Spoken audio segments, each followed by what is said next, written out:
ennaku zino ng'akamwenyu tekakuva ku matama. Anti nafuna abantu abatuufu mu by'ettaka n'amayumba. Yosam Properties. Bano bakufunira ettaka mu buli sayizi yonna gy'oyagala. Oyagala lya kyapa oba lya ndagaano. Oyagala lya kulimirako oba lya kulundirako. Naawe ayagala ery'okuzimba. Basangibwa Nansana okumpi ne Nansana Municipal Council. Bakubire ku ssimu 0748533 Ng'oyagala okumanya ebiriko tambula n'abaliko. Enzige ebuuka na nzige. Olaba n'abazungu baakiraba nti birds of the same feather. Kati nno nkuleetedde banywanyi bo mu nsonga zonna ezikwata ne tekinologiya. Yoshtech Services bw'ova ku bano ogenda kuwangatto. Yoshtech Services be baliko. Oyagala kukuzimbira website oba application. Olina ekyakubulako mu system ya kompyuta yo. Bano babinoonya ne babikomyawo. Oba kyewandiise data recovery. Tebakoma okwo. Yoshtech Services era bakuyamba okulaba ng'olina obukuumi ku bibanja bye ebya intaneti. Kiyite Cyber Security Services era nga bakanika ne computers. Bano nakugambye bannakinku mu tekinologi. Era nawe ayagala okwebuuza ku kintu kyonna ekikwatagana ne tekinologiya. Tukwaniriza. Oyagala cloud services, network services oba software development. Naawe beekwate. Basangibwa Rubaga Road opposite Barbados Hotel okuliraana Trinity Christian Church. Bakubireko ku noti 7 noti 5 519 715 oba noti 787 996 667. Yoshtech Services, empowered by innovation. Okay, ambabuuzaako munyana mukama waffe Yesu Kristo nti mwasuze mutya mwasibye mutya okusinza ku time gy'olabira COVID eno. Sami Kege mannya gange. Nze Sami n'abalala ffe abaddukanya omukutu ogwa Unique Media gwa Bwakatonda era oyinza obutasaako kintu kyonna kitakwatagana na Bwakatonda. Ennaku z'omwezi nga 23 Desemba omwaka guno twagala kubeera tukola charity. Charity eno egenda kubeera yakuliisa abantu, of course n'okugattako maybe sanitary pads zetwagala okuba nga tuwa abakyala abo oba abaana ab'obuwala batasobola kwetuusaako paadi eyo. Bwe kyolabanga ekitono ku bantu abamu kiba kinene. So nga 23 Desemba twali tusaba mutwegatteko okulaba nga ate to making this a reality. Twagala kutwalira abantu bano ebintu omuli sukaali, sabbuuni, omuli omunyu, omuli buto n'ebirala ebikozesebwa. Mwaka gwa 2023 twakwa abantu 5 betwasobola okuliisa. Then 2024, that is last year, ntuwa abantu 10. Then omwaka guno tukkiriza era tusaba Katonda atusobozese okubeera nga tuwa abantu 2. Buli muntu twambalidde emitwalo 5 okubeera nti mukolera ka shopping aka katonotono. So osobola okutwegattako ng'oyita ku namba zaffe ezolaba ku screen. Namba eya 0786026647 0786026647 obeera ng'ate oyimirira wamu naffe. Gwe akiwulira, gwe atakiwulira mukwano kireke tojja kubanga onaawaayo nga tokiwulira era omukisa tojja kugufuna. Omutima ogwo oguwaayo nga gwagala Mukama gwatunulira n'abeera ng'ate awa omukisa. So twegalako n'okweraga Sami, nze abaana ndisizaayo 5, ndisizaayo abaana 10, ndisizaayo abaana 2, ndisizaayo omwana 1, ndisizaayo abaana 7. So 7 times the 50,000 zezo sente oba obubaka bw'oba ogenda okuba ng'otuweereza. Kyonna ky'osobola tujja kubeera nga tukyaniza kubanga kamu gwe muganda. I think that's how they say it. Kamu gwe muganda. Jjukira okwagala okutaliiko bikolwa tekuba kwagala.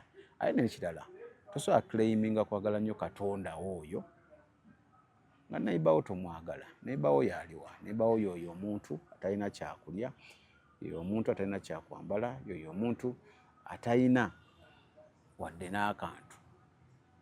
Bw'oba osobola omuyamba muyambe. Webale nnyo, webale ddala.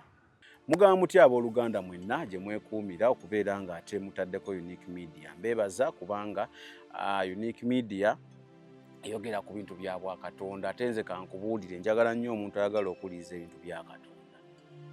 Njagala nnyo okuliiza ebintu by'Obwakatonda lwa nsonga omuntu yenna abiwuliriza ne waba abiwuliriza ku time eno nga tannabyagala tabinaamu interest kyemmanyi gyanaako mu biwuliriza ajja kupiikinga interest abitegeere. So nsanyukira nnyo omuntu yenna gwensanga nga taddeko ebintu bya Katonda oba abitaddeko nga wakola ebibye tabiriiko, it is okay. Gyanaako mu biwuliriza ensigo eyo ejja kusimbibwa era ejja kumeruka. So nkwebaza okubeera ng'oleseewo zi channel eziraga ebyobuwemu, channel eziraga politics, channel eziraga current affairs, channel eziraga ki n'olaba ebyobwakatonda bino. Sigambye nti politics, current affairs bibi, nedda. Naye otegera ebyobwakatonda ate oyanguyibwa nnyo n'obutaddamu kulumwa mutwe ku bintu ebisinga obungi ebigenda mu maaso mu nsi eno. Samike gemanya gange. Chris yali ku kamera okulaba nga ate akwasaganya buli kimu kunnyambako wano na wali. Roland Seruyima yalina bye yagenda okwasaganya. Waliwo abamuweereza message bamubuuza mbuba yavaamu muno mu Unique Media. Roland Seruyima tasobola kuva ku Unique Media. Kubanga Roland Seruyima ye Unique Media. So Chris wali okubanga nnyambako yambe ku kamera tujja okutambulira. JS Nansanaawo Job Basanga olinamu ebikulumu ng'omwami oba ng'omukyala, olinamu ulcers, olinamu pressure, olinamu diabetes, olinamu skin rash yakukuba wenna. Ebyo by'okugamba mbu abalokole tebalina kwefaako, teweesigana kazigo, wenna wenna osiiwuusa olinganga ovaako n'evvu, nedda. Genda JS ajja kuwa akazigo akalungi obeere nga weesiiga, obeere ng'olabikako bulungi. Kasoba nga tokyusizza kala, kasoba nga togenze mu kubleachinga, ebisigadde Katonda tabiinaako buzibu. Esiga akazigo ko bulungi obeere nga ate olabika bulungi. JS ajja bikuga. Then waliwo ne bino ebisundo bino ebikwata ku sikiini bino ne bizimba ebyo. JS abijjawo bulungi, sikiini yo neddawo bulungi. Yoshtek ali bintu bya computer, bintu bya technology, obeera ng'oyagala website for your business, oyagala app for your business, oyagala software, olina ekyuma ky'oyagala, oba oyagala desktop, oyagala monitor, oyagala ki, byonna genda ajja kubeera nga ate akuyamba. Data waabuze asobola okumukomyawo n'oba nga ate omufuna. Naye bw'ogenda n'omuwa omulimu, twala amagezi g'akuwa. Tufunyemu challenge nti olumu omuntu wakuwa omulimu ayagala omulimu okolerewo there and then tayagala kuwuliriza magezi g'omuwa. Sometimes ebintu bya technology okuterereza ensonga alina okukuwamu ka time tusobola okitereeza within this time. Mubamu okuzimba kino, tuzimbe kino, simanya firewalls, simanya bikyani sibitegeera nange bulungi. So wotuukayo kkiriza agambe ekituufu ekyokukola. Togendayo ng'ate ogenze mumusalirawo ngeri gye bakolamu mulimu gwe. Nogendayo omunnyonnyola ekizibu ky'olina, then owulire the professional view gy'ayinza okuwa kweyo ensonga. Then gy'osamba bali mu bintu bya ttaka. Oyagala ttaka wabweru wa kibuga, mu kibuga mwennyini, oyagala lya kyapa, oyagala lya ndagaano, oyagala lyakuzimba, oyagala lyakulundirako, oyagala lyakulimirako, ki byonna genda bango banoonyako. Omanyi ogenda n'okola akasenteko ne kakutawaanya, at least oba oyagala okugula akataka, genda ogula akataka kataliiko nkaayana. Ogula ttaka ate kusanga ng'oli yalitunza abantu abalala 5. So gy'osamba ajja kubeera ng'akuyamba. Kale olunaku olwaleero njagala twogere ku nsonga y'abaana. Mbayita baana naye tebaba baana research. Bantu just kigambo naye abantu abagwa. Kankozesa ekigambo okugwa. N'agwa yali mulokole nnyo ng'ebintu abitegeera, n'agwa n'abiviiramu ddala. Njagala kwogera ku nsonga lwaki omuntu wagwa ebiseera ebisinga agwira ddala. Kiva ku ki? Ffe nga church tulina kukola ki?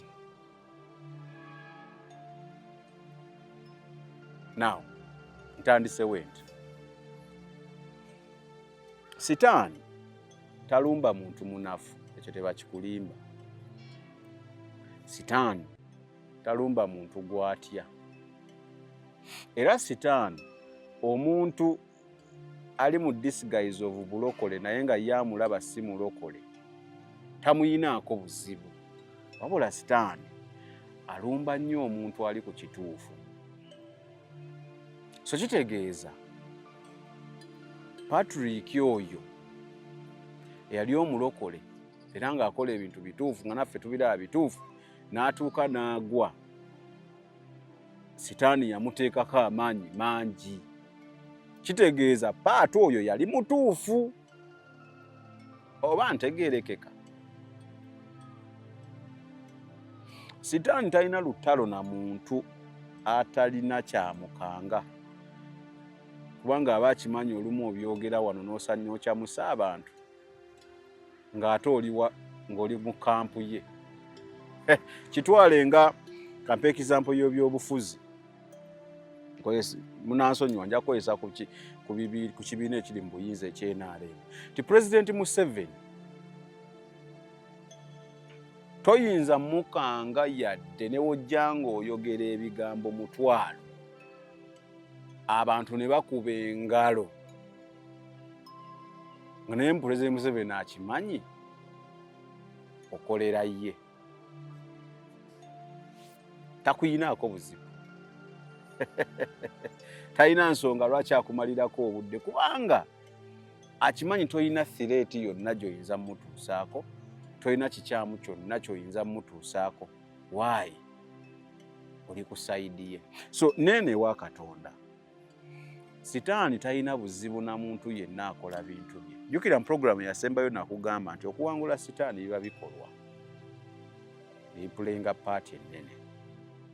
Kati obuzibu bwe tulina nga kyaki nti Paatu ono waagwa, mu butuufu n'agwa n'akola ensobi. Mu kifo ky'okuyambako Paatu ono addemu ayimirire, adde mu kisa ky'abaddemu, ffe kennyini kyaki ffe abamwekubira. Mu njogera ennyangu batera okugamba ffe abakuba omusumaali ogusembayo bom. So ffe abalokola abali mu kyaki mu kifo ky'okuyambako munnaffe addemu ayimirire tumwewala bwewazi. Oyo yagwa tomunsembereza. Naye twerabidde ekintu kimu nti Yesu omusumba oyo omulungi yalekawo endiga 9:9.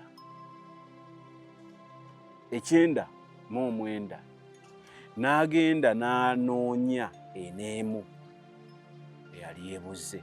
Abasumba baakati be tuyita abasumba, en'emu tebagifaako kasita balina 9:9.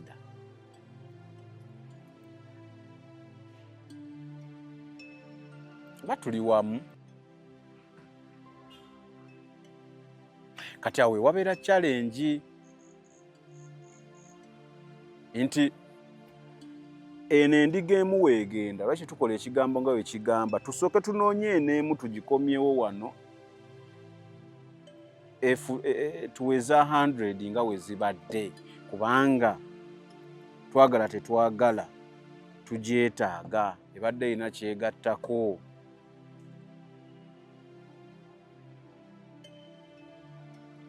Ne kati ffe tukola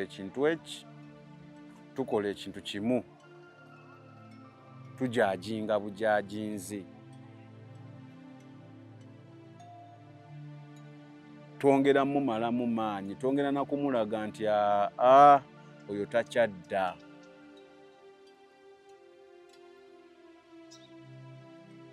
Tetusonyiwa. Ffe twerabira ekintu kimu, muffe gye tukoma okubasindika ebweru, ate munnange ebweru babaweero kaaminga. Atofaayo ojja kutereera, tofaayo. Kati abantu bamaliriza bambi bagudde, naye ng'olumu roll ffe abagizannya.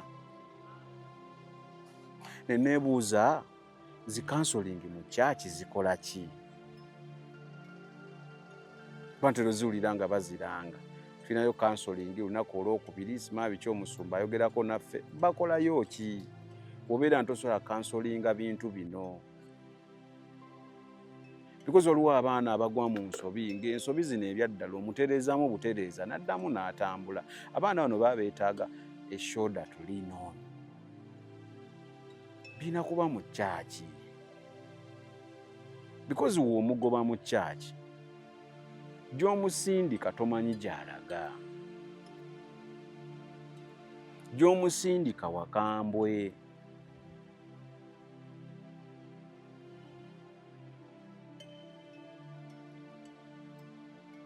Gy'omusindika gy'agenda oyigira emize emirala.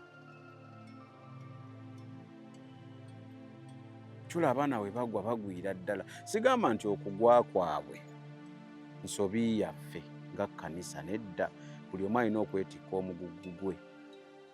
Naye we bagudde reaction yaffe ng'ekkanisa ebadde etya? Twongedde kubannyika oba tubayamba baddemu bayimirire? Twongedde kubavuma oba? Because omuntu asobola okugwa naye ng'akyayagala ayagala Katonda. Ffe kennyini ne tumutamya Katonda olw'ebyo ebitufulumamu.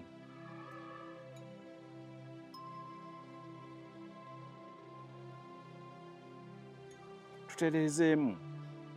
Okimanyi tulina abasumba wano. Omuntu ajja n'agamba ebintu mu counseling akweyabiza atereeze ekizibu kye bambi omuwa amagezi nga ggwe omusajja wa Katonda agenda okuwulira amazima ga Katonda mugulu ku Sande nga goli mu kubuulirako. Agenda okuwulira nga enjiri yonna oli mu kuvuma oyo mu kumubuulirako.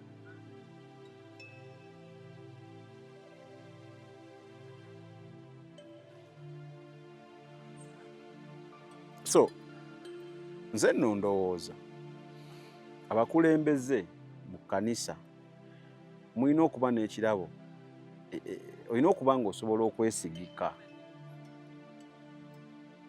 Okwesigika kikulu. Olina okuba ng'olina emmizi. Olina okuba nga sitya kweyabiza. Kubanga nkimanyi we nnaakweyabiza tebigenda kugenda wa mulala. Tusigenda bisanga wa pasita. Sigenda bigamba pasita Tomu ate mbisanga ewa brother Chris. Olina okuba ng'olina omutima ogwo ogwesigika. Tulina okuyiga okuzza abantu. Bwetyo tugenda okukuumira abantu mu kkanisa. Ate nno ate muyinza kino kiwakanya naye tetulina okimanyi tulina ne we tutuuka ng'abantu obbalemeza mu kyaki tulina obboogereza. Nga tuboogereza tubasike. Kubanga tupulikinga Katonda asonyiwa mu butuufu. Tubanga tupulikinga Katonda asonyiwa. Lwaki ate ffe mu makanisa tetusonyiwa? Mazima gwe ne weesiba ku kibi. Sisita kye yakola emyaka 2 emabega. Brother kye yakola omwaka guno nga gutandika ng'okyakyesibyeko. Amazima tekiba kirungi. Twetereeze. Abaana bano otuula n'owuliriza emboozi. For example, nawulirizaako emboozi y'omuweereza wa Katonda omu n'annyumiza ng'amazima obusungu bw'alina ku kkanisa naye nga yali muweereza mulungi, naye nga baweereza banne be baamutamya ekkanisa olw'ensobi gye yakola. Well, oli ayinza okudda eyo mu comments n'alyoka ngamba Sami nedda Katonda olina okubeera nga Katonda tewali ayinza kujja ku mulamwa era olina okubeera nga towuliriza bigambo by'abantu. Kituufu tuli mukyamu nkukkiriza naye society ze tubeeramu olumu zikola kinene nnyo ku ndowooza yaffe n'engeri gye tulabamu ebintu. kyova olaba obeera nga olokose n'ogamba nti nkooye sikyaddamu mbadde nnyo omwenge ne sikyaddamu kunywa mwenge era sigwagala, oba osobola ebbaala zeesonyiwe because bw'osigala ng'ogenda mu bbaala kino kyo nkikubulira yagala toyagala ojja mmaliriza ogambye kanjiweyokko omulundi gumu. So tubaterawo society efaanana etya? Tuli mu mbeera nga ffe waffe omuntu waagwa ate abasinga bakikozesa nga advantage okumusekerera tubanga abasanyufu kyokka nga ate mu ggulu babeera mu kukaaba. Kiringanga omukyala era we yaŋŋamba nti yambuuza ekibuuzo n'aŋŋamba ewammwe bafiiriddwa kubanga omuntu omu waava mu bulokozi mu ggulu kubanga kufiirwa. Kati omuntu n'ambuuza Sami, ewammwe muba mufiiriddwa waliwo afudde? Bali bakumye n'ekyoto bakiyita batya kye bakuma ekyo ng'omuntu afudde we batuula kyerabidde we bakiyita but I think mwabatulaba mukimanyi. Gwe wammwe ewo osobola okukola pate kitawo n'awulira nti ate kati Sami pate gye yakoze olw'okufa kwa mutabani kwa muganda we ensuffu tekisoboka. Kati we tufaanana nti kitaffe mu ggulu abeera mu kukuwulira bubi mu kukungubaga ffe ate abali wano ku nsi abamukolera betugamba nti ye kitaffe tuli baana be ffe tuli mu kusanyukira muntu gwafiiriddwa.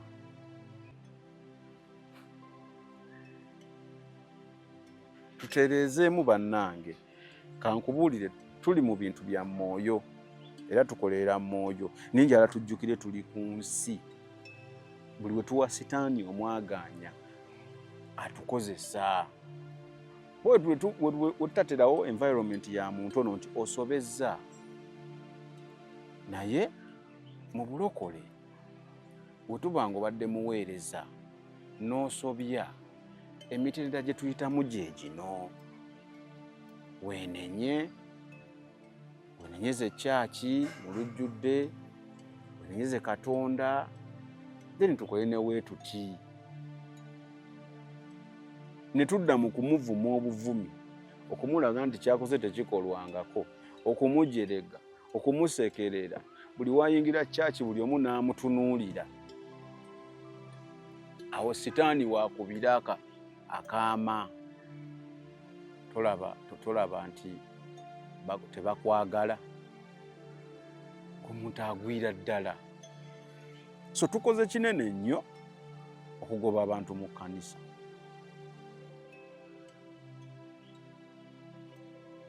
Because tujajinga mangu. I don't know why we judge people.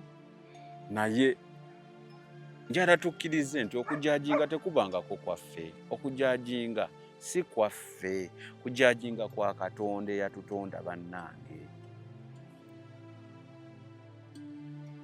Naye tujajinga. Nemulaba sisita yakajja mu kkanisa yakalokoka ajidde mu mini ye ne mumujajinga ne mumuboola. Brothers ze mu church munyi wa mwenge yali anywa 5 kati anywayo 2 ajja amaaso gamyuse Yesu gumuwunyako kituufu naye ajja mu church gumuwunyako nitagenze mu ssabo azze mu church awe twandimuyitidde notandika omubuulirira ani akyankalanyiza embwa So kyengezako kugamba nti leka tuyige. Let us not judge things. Let us not judge people. Golo okuba Mukama akuwadde omukisa kale wakyuka, tukkiriza wakyuka era Mukama yeebale. Naye naawe mu kukyuka okwo tewakyuka lumu, waliwo process. Olwaki tokkiriza noono omuto ayite mu process eyo, atambulire mu kkubo eryo, nti naawe awo wooli waliwo abakuwazi second chances bangi. Ate waba Katonda eyatutonda agaba second chance ntomooni. Kati ate mmwe abaana b'abantu gwe tusinza awazi second chance tomooni, kyokka gwe gwayitamu okututuusaako obubaka gwe towa. Omuntu yenna kasita abanga akoze ensobi mu kkanisa naye nga ali ready okukyuka era nga akulaga nti ayagala kukyuka yeekubye mu mutima, lwaki temuwa second chance? Why do you judge these people?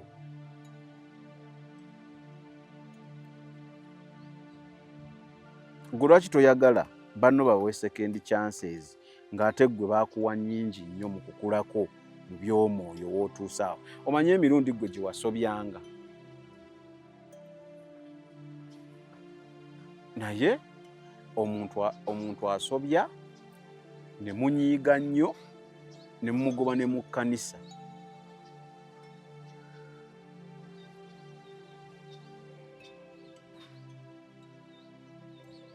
Kyokka ng'ekyatusindikisa mu nsi eno kugira bagoberezi,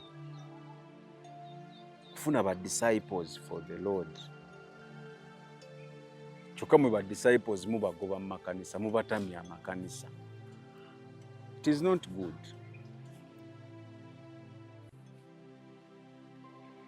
Abantu amu bali mu situation baagala na kwetta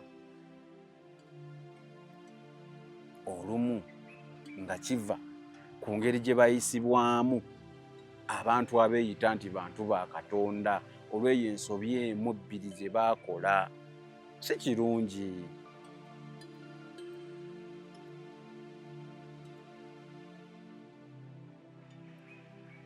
Tetuli ba Katonda, tetuli ba malayika. Kyola Katonda yatugamba tuleeterawo avenue ey'okwenenya buli we tukoze ensobi. Kyolera nkugamba naawe ali weenenyenga. Wenza n'okuba oyonoonye, nyinza n'okuba ne wentulidde mu kamera nina bye nyonoonye. Nzirayo ne neenenya, Mukama nsonyiwa. Ebyo byenkoze nga mmanyi ne byenkoze nga simanyi. Why? Because akimanyi tulina okusobya. Naye ffe lwaki bwe tusobya tufuuka basitaani? Ne mutulabanga ebyonziira, ne mutulabanga abagenda okwonoona abaana bammwe, ne mutulabanga abagenda okwonoona baganda bammwe, ng'ate ebbanga ttono ennyo emegenda tunaba kukola nsobi mubadde mutufaako bulungi, tubadde tuli ba mikwano. Mukomye ebintu ebyo, si birungi, si birungi.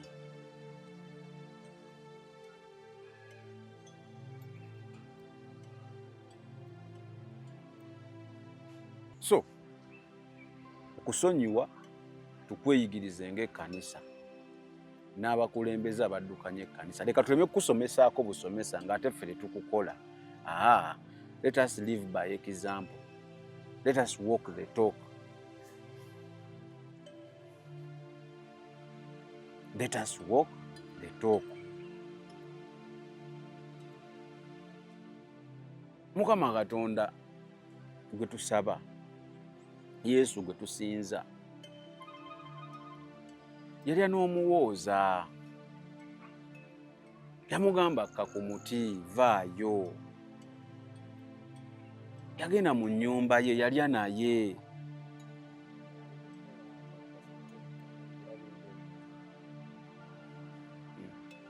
Naye ffe tuli mu mbeera ng'omuntu kasita akola ensobi tewali ayagala kumanya.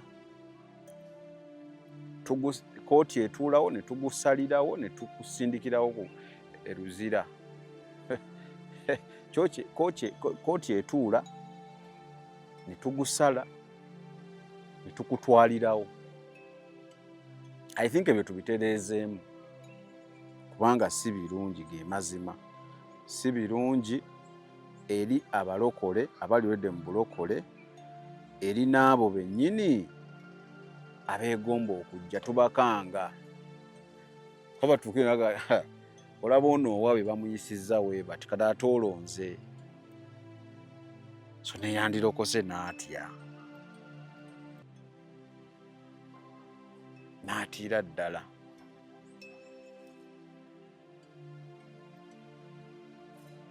So tutereeze bannaaye kubanga nabagambye ebikolwa byogera nnyo okusinga ebigambo.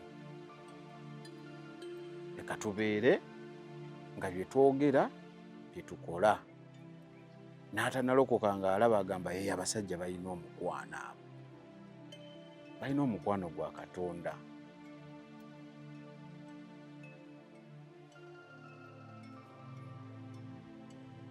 Tuyige okusonyiwa. Ate bwe tusonyiwa, sonyiira ddala. Si buli oli waakunyiiza n'okimujjukiza. Awo ba tewasonyiwa. Sonyiwa ne mutima owulire nga ye musonyiye. Obulamu bunyuma, obulamu buwooma. Ekyo tekiriiko awakanya, wabula obulamu bunyuma bulamu. Ago ge mazima. Wuliriza, nkuleetedde ekyokuddamu ku ndwadde ez'enjawulo ezituteganya mu bulamu. Gwe wamma ne tulema okweyagala. JS Medical Hubs bano bakugu mu kujjanjaba ebizimba mu lubuto, tujjanjaba hania n'abulira ddala otawanyizibwa ndwadde za lususu, ebimmonde ku matu, enkovu ezizimbye oba nsundo. Byonna tubibuzaawo. Ate nno tetukoma okwo, era tujjanjaba ulcers, sukaali, pressure n'endwadde endala nnyingi. Abatawanyizibwa mu nsonga z'omukisenge nammwe tetubalekeredde. Tulina JS Body Cleanser nga bw'olinywa lino likamula obucaafu bwonna mu mubiri. Olwo JS Immune Booster ne lizimba obutaffaali mu mubiri. Linyweko weetangira okulwalalwala. Ku JS Medical Hubs eddagala tukozesa lya butonde teririna bulabe yadde. Basebo ne bannyabo mbalamusizaako mu linnya lya Mukama waffe Yesu. Yenze Musawo John Sewanyana wano ku JS Medical Hubs. Njagala okujjukiza ekintu kimu nti obulamu buli mu ngalo zo. Byolya ku sowaani yo oba byonywa mu kikopo kyo bye bigenda okusalawo onaabeera mulamu oba onaabeera wandwadde. Tukuyita wano ku JS Medical Hubs tukujjanjaba endwadde. Jjukira nti ffe we tujjanjaba ensibuko, tujjanjaba cause, tetujjanjaba symptoms. Tukuyita jangu ojjanjabwa endwadde yo wano ku JS Medical Hubs ojja kuwona mu linnya lya Yesu Kristo. Amina. Tusangibwa Nansana okumpi ne Nansana Business Center oba tufune ku ssimu zino wammanga noti 7 noti 6 367 362 oba noti 772 999 noti 29. JS Medical Hubs for health and skin solutions. Lwaki ebintu bino mba mbyogerako, especially things to do with church, mbeere bit emotional. Abamu bamanyi n'okunkubira essimu ne baŋŋamba mbu nabadde nnyomba. Nedda, simanyi na kuyomba. Naye mpulira nga kitabuka kirina engeri gye kimbazaalinga nti gwe tusinza alina ebiragiro by'atuwa era tugamba tuli baana be ate tetwagala bikola.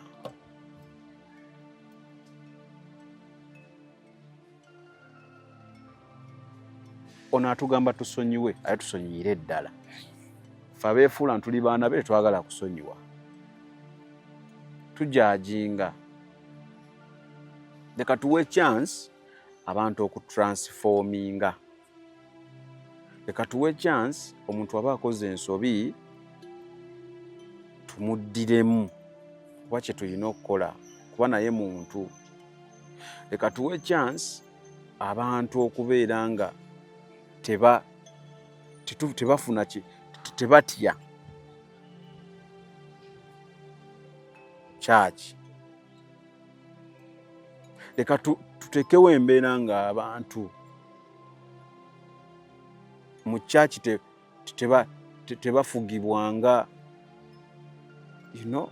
nga abali eri kuba sitaani gwe mmanyi atasonyiwa. Kitegeeza gwe musumba oba toyagala kusonyiwa obeera nga gw'ogamba omuntu waasobya tomuddiramu. Then tokolera Katonda, tokolera kitaffe kuba kitaffe gwe tusinza atugamba tusonyiwenga. Gwe naye weetunuulire singa bali tebakusonyiwa wandituusawo w'oli.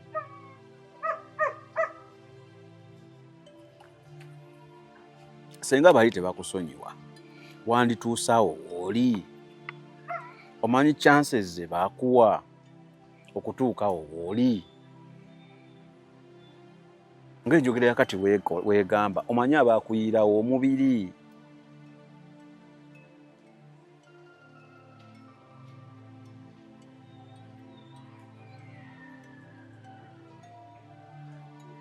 So tubeere ba mazima, tukolerera ggulu, tulina okubeera nga spiritual tulyoke naye tuli mubiri.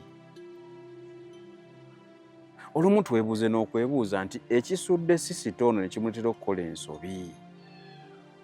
Tulina engeri gye tuyinza okukitereeza so that bano abalala nabo tebakuwa mu nsobi y'emu oba tetufaayo kuba nayo nsonga. Nti ekisudde Grace ono tulina engeri tuyinza okukitereeza. Bano ba Joan baani abalala ba Annette baani abali mu kanisa gye tuyinza okukitereeza nabo baleme kugwa mu nsobi y'emu. Oba ffe tulinda bulinzi buli agwa mu nsobi gwe tukaba ne tufulumya buli gwe tuvuma gwe tutandika okuweerako z'ekizampo.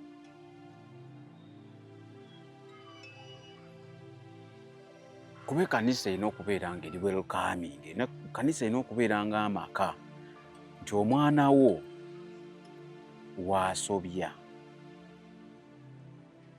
tugenda musibira wabweru, togenda mutta,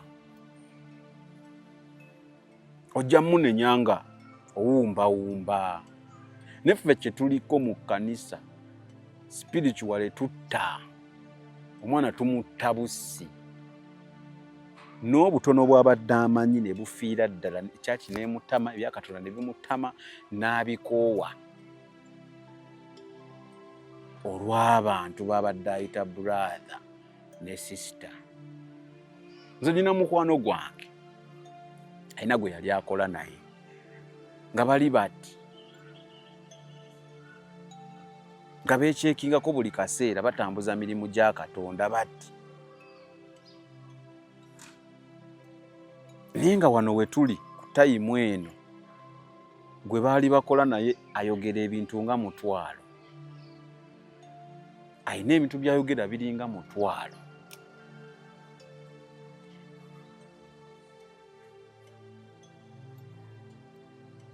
Abyogerera ono olwa just a misunderstanding gy'ayinza okutuula ku mmeeza ne babyogerako ne biggwa.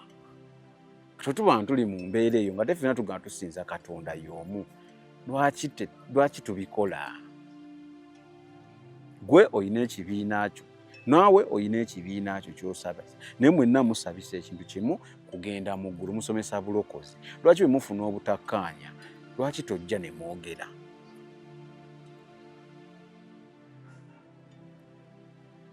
N'oyogera n'otunula omuntu mu maaso n'omugamba you did something bad to me, I don't like it, please tukistopinge. Lwaki wakikoze? Bino ne yeetonda, obulamu ne butambula. Katonda waatwagala. Because at the end of the day abantu betukuŋŋaanya bano bonna tubakuŋŋaanya basobole okutuuka mu bulamu obutaggwaawo. Gw'omusumba w'oku nsi wano n'oba olina amaanyi genkanawa, si ggwe nannyini ggulu. ate mukama we alagira kirala.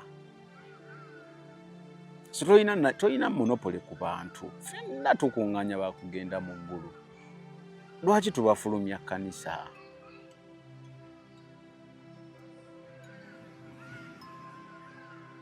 Because gojja lowooza ono gw'ofulumizza gw'otaddeko embeera. Because waliwo ajja okugamba munne tebafulumya kkanisa, tewali gwe bagoba. Kituufu.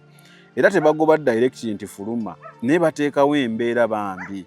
Ekola ki? Ekulemesa. Ekyaki n'ogyesojuwa nga buli w'oyingira batandika okwogera obutonotono. Buli w'oyingira ne batuula obufofofo. Buli gwe yali akola kino ne bakusitoopinga. Tokyasobola kuteesa olumala nga kyaki ogifuluma olw'ensobi gye wakoze ate n'ojja n'ogyetondera. Omuntu asabye ekisonyiwo lwaki tetumusonyiwa? Lwaki tumugayidinga back to the top? Kuba yali abaddeko nga wa Katonda. Ono gwe tulina okusookerako tumuzze mu layini nga tunaba na kulumba bali be twagala batwegatteko, tusooke tutereeze ono waffe aleme kudduka, tunoonye abalala. Ye ndiga eno emu omusumba gye yanona. Sami we mbyogerako nti ndi mu kuyomba.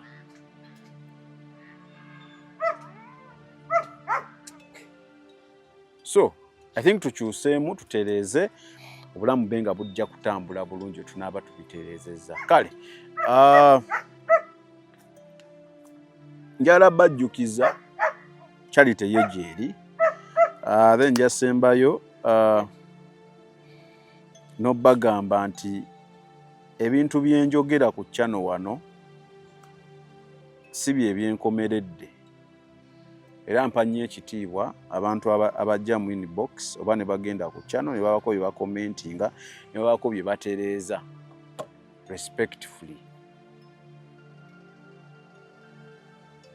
Kuba tuliwo okwesomesa. No channel nyinza oba Mukama yantikako ekisa ne njitandikawo naye yiyo nange yaffe.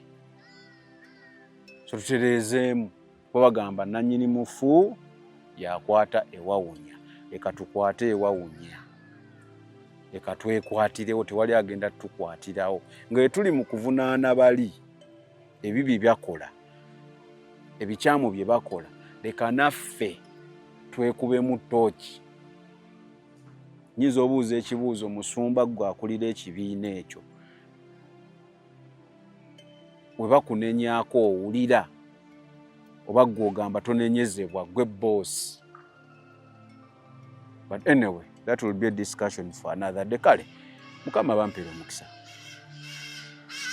Ebyo by'owulidde oba ebyogeddwamu episode eno si birowoozo bya Unique Media nga channel awamu n'abagikulira, wabula birowoozo by'abantu ssekinnoomu mu kiti kyabwe.